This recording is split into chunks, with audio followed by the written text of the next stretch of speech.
Welcome to the second part of my conversation with Preti Taneja about her work of creative non-fiction, Aftermath. In this part, we discuss trauma, complicity, and the publishing process. If you haven't yet listened to the first part, I suggest that you check that out first. And if you're enjoying our conversation, please consider liking the video and subscribing to the channel.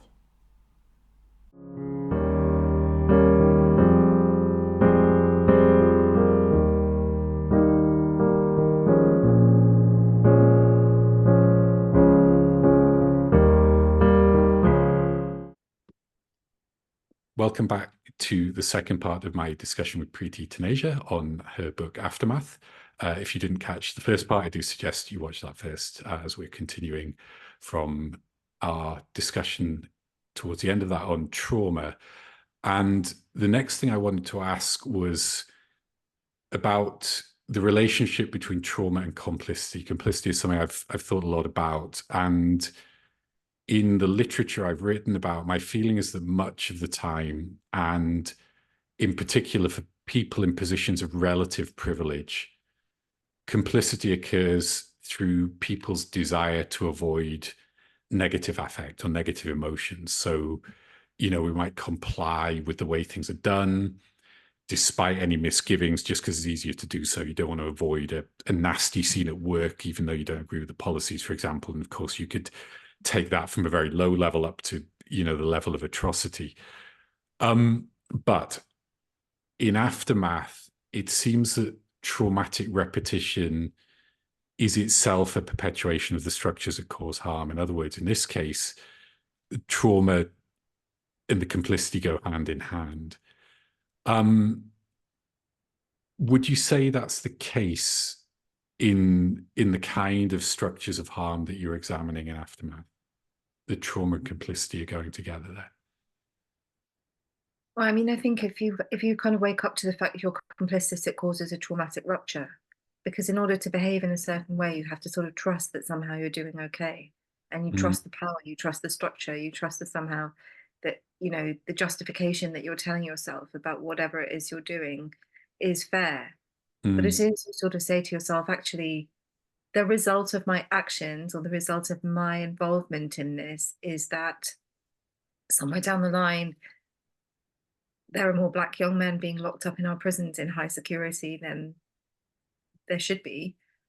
That's something that I was part of. You could say I was just doing my job, but there's going to be a sort of moral spike, I hope, which says that's not who I want to be. That's not okay to do. And that might lead to the next question of what can I do differently, if anything. It comes with a traumatic rupture. Yeah. Complicity and the awareness of complicity. Yeah. And I was thinking about what you said in the previous section about silencing. Of course, even if the space exists for people to speak, somebody has to listen for that to have any effect on society or wider community, And I was thinking about, reading a book like Aftermath is effectively uncomfortable, right? And, of course, somebody like me can read it and go back to a fairly comfortable lifestyle as, white male and not in and experiencing the structural harms that, we talk about, for example, incarcerated Asian and Black men are experiencing. But I suppose, is this a problem with our culture or our society that, there's so much choice in terms of what you can read or watch? The tendency for many people is to read and watch what's comfortable. And I think we see this with, the way that echo chambers work as well. So do you think that's a challenge for writers such as yourself who are really trying to induce that kind of, the moral sense that, okay, we're involved, or, your reader may be involved in something that's wrong, complicit with something that's wrong. It can be easy to ignore those things because, people have the choice to look away. Is that a challenge, do you think, that you face when writing a text like this? Yeah, I think I think you're going way too easy on the publishing structure. You know, it's mm, not my job to re-educate people. I just mm, write the work I feel I'm compelled to write in the best way that I can answer to myself to mm, write it. After that, it's going into a world which is totally stacked against that kind of book, those kinds of voices about these subjects from mm, reaching a huge wide audience. That's a structural problem. mm, You know, the industry does not contain the support system necessary or the desire or the self-belief to make a book about something like this work on a mass scale when it's told in a way which feels very complex and challenging and mm, also involves the reader in a complicity. mm, It's been very interesting to see that play out around this book. It's not, mm, you know, this book is about a very extreme event and it's written in mm, a very particular way. But there are many, many books which are not about extreme events, but are written by writers of color, or they're mm, about difficult subject matter told in a much more narratively straight style, if you like, that also don't reach readers that in the masses. That, mm, you know, a book that entertains and gives you a warm hug mm. and you know, white people save the world type of way. Just to kind of be a little bit flippant for a second. Yeah. And that's not the writer's issue. That's a structural issue Mm, to do with money yeah. and marketing and Mm, what sells. And it's exciting to see more complex thinking in literary fiction, mainstream literary fiction, reaching bigger audiences more and more. It is really exciting to see that. But mm, I still think we have a long way to go before readers do really genuinely have the freedom of choice on a level playing field with all sorts mm, of kinds of books, writers, and voices. And it's fascinating, you know, when you think about some of the more recent statistics that state that, you know, the biggest readership for works in translation in this country is people under 30, because there is a real hunger for mm, different kinds of prose styles, different kinds of voices, life experiences from different places in that generation. Whether that has anything to do with Brexit or not, I could say. Interesting. And yeah, you mentioned some complex texts that are maybe challenging reads in the third section when you give your recommendations. Maybe we can come back to some of those. Sure. I mean, in your answer, you anticipate what I was going to actually ask about next, which is that, yeah, you didn't write Aftermath in a vacuum. You detail many of the structural sort of pressures that obviously led up to Usman Khan, committing these murders. Um, so presumably the process of publication itself involved engaging with many of the structures that you're critical of, and really, that's what you just talked about. So could you talk a little bit about the publication process, and were there any points in there where, were you feeling pressured directly to write in a certain way or to change anything, or is it more concern about the environment and what's marketable? The feeling that this kind of book might just not be publishable. How did it play out, from really the genesis through to publication and actually afterwards? Yeah, so I'm published in a very unorthodox way, in general. Mhm. My first book, We That Are Young, was published by a small independent press called Gallybagger Press after many years of struggle to find an editor and a publisher for it, and a lot of mainstream rejections in two countries. Um, but the book was a success, and that is so exciting for a small press to take a punt really on a completely unknown writer and make their name essentially. You know, it's like really gratifying when readers embrace books by small press authors. Um, and a lot of that has to do with just sheer persistence. So when it came to Aftermath, I knew that I did not want to send this book out on submission through an agent to a bunch of different publishers who would have the right to tell me it wasn't for them. It Mm, just wasn't that book. It wasn't that mm, kind of book. I knew I was going to write, keep writing. I wouldn't, you know, it was an event so extreme that to get through it, I had to write on a personal level. in 2018, when I was on tour in America for We That Are Young, I happened to meet at a book fair an editor of a small press called Transit Books, Adam Levy. And we just got chatting, and he had already read my novel and he was a big fan. And he was starting a series called Undelivered Lectures, where he asked writers he admired to basically write about whatever they wanted in whatever form they wanted in a short book. And I was already teaching in prison, and I kind of knew I was not ready to write about it, and I didn't have anything to say about it that didn't feel exploitative at that point, Mm, because I didn't go into prison to teach writing so I could write about that experience. I went in to teach writing. mm, Um, but 2 years later, an email dropped into my inbox. I think it would have been January 2020, from Adam saying, the first book in the series was out.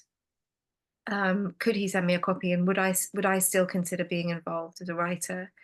And I just sent him my notes. I sent him 6 pages of fragments of notes about grief that I had started working on almost as soon as the attacks had happened.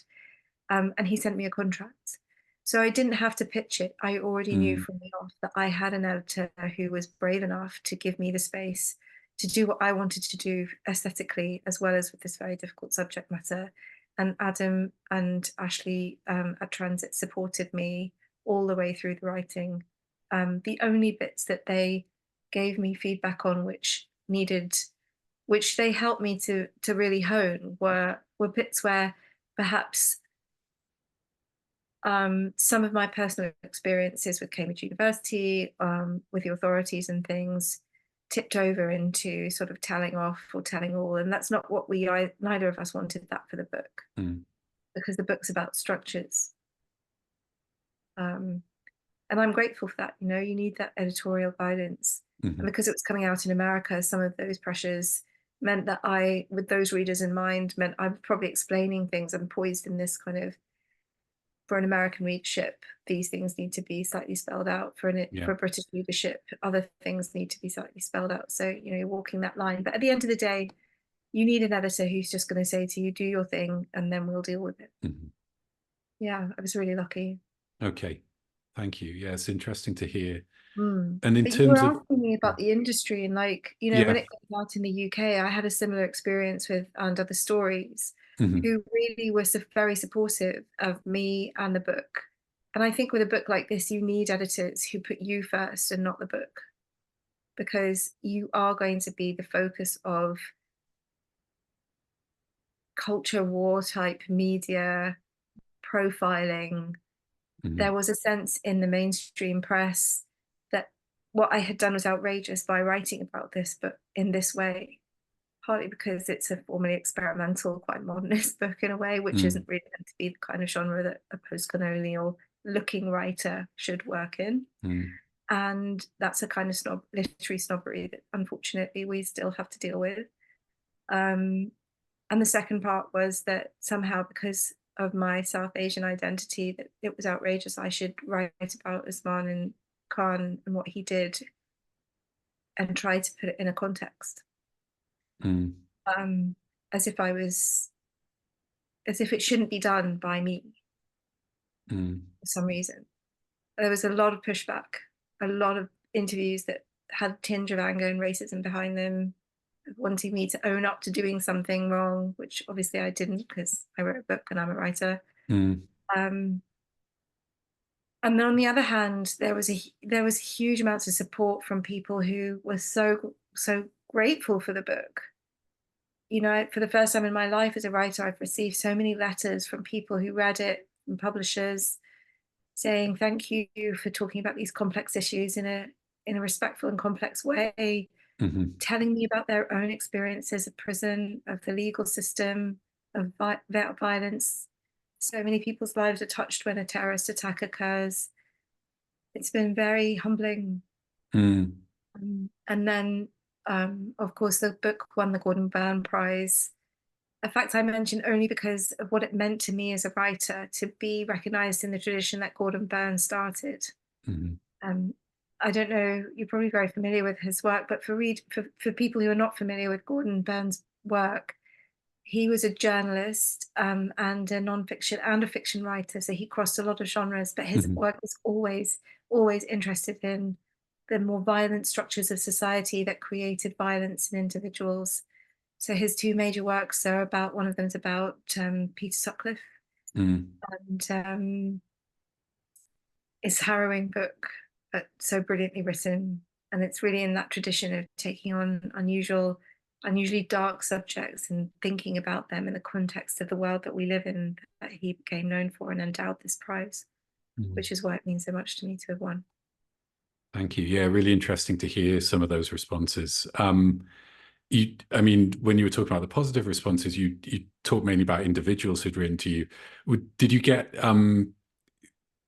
would you say that in terms of like mainstream media responses, and you talk about interviews, that sounds difficult and exhausting. Were there people on your side, would you say, in the mainstream media as well? Or was it always a bit tinged with something else or something more accusatory, maybe? Well, I think it's, the book was beautifully reviewed in the LARB, the LA Review of Books, and that Mhm. I was so grateful for, because as a writer, it doesn't matter what you're writing. You could be writing children's books or nonfiction or journalism or memoir or anything. You really want a reviewer who gets the book Mm. and who knows the context of the literary context in which you're writing, so can see some of the workings, can understand the tradition that you're referencing.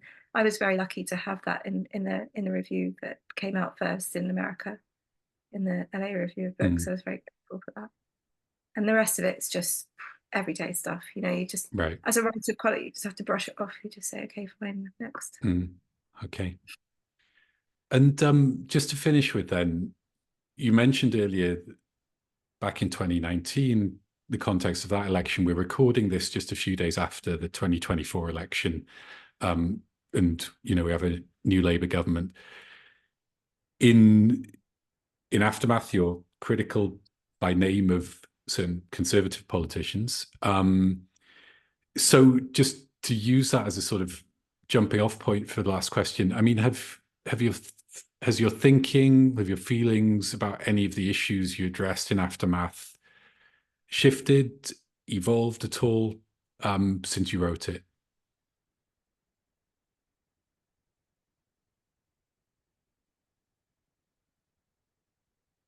It's a tough question. When the book came out and as the things evolved, there have been more terrorist attacks, and sometimes it's been people who have been released from prison who have been the perpetrators of those attacks. And when they happen, they're devastating to the families and to our society. They continually show up the holes in the whole system. Not just, we cannot keep on placing the onus on individuals. Things have to change so that people, when they're released, have the right support. So they aren't wearing tags and have nothing to do all day, having been in a system where there's structured time and constant people around them. Like, even the most basic psychologists can see that there's a schism there into which anything can happen. There's something really broken in society that says we can shut libraries, we can create austerity, we can shut youth clubs, we don't need humanities education, da, da, da. We're going to expand police stop and search powers, we're going to expand prisons, and all of this is weighted against minority communities. But actually, this one guy went out and was mad, and that's his fault, right? This Mm. doesn't add up. So what we want to see is real thinking about the system that we're in and where the changes need to be made right from childhood to support families so that 3 million adults aren't using food banks, so that young fathers aren't being incarcerated and leaving women with kids that they can't feed and manage. I mean, it's not rocket science. I'm not sure I'm answering your question, but there's a lot of expectations and hopes in the new government to really address some of the root causes of these Mm. problems and see that through the whole system. and look at things like joint enterprise, which is way beyond time to look at. Mm. Um, and really consider about, what the role and purpose of something like a prison is. I mean, we'll see. Are you optimistic? I mean, I think of myself as a writer with optimism. I mean, one can't write, one can't make work unless there is this like determination, which can transmute sometimes into optimism. But I don't get the feeling the country is optimistic. Like, I mean, even though there's been a big landslide, sort of majority Labour Mm. victory, the mood isn't optimism. The mood is like we're still in this devastation of the last 14 years, Mm. and it's going to take some stuff to get people feeling optimistic again about future. Well, I hope writing can contribute to that.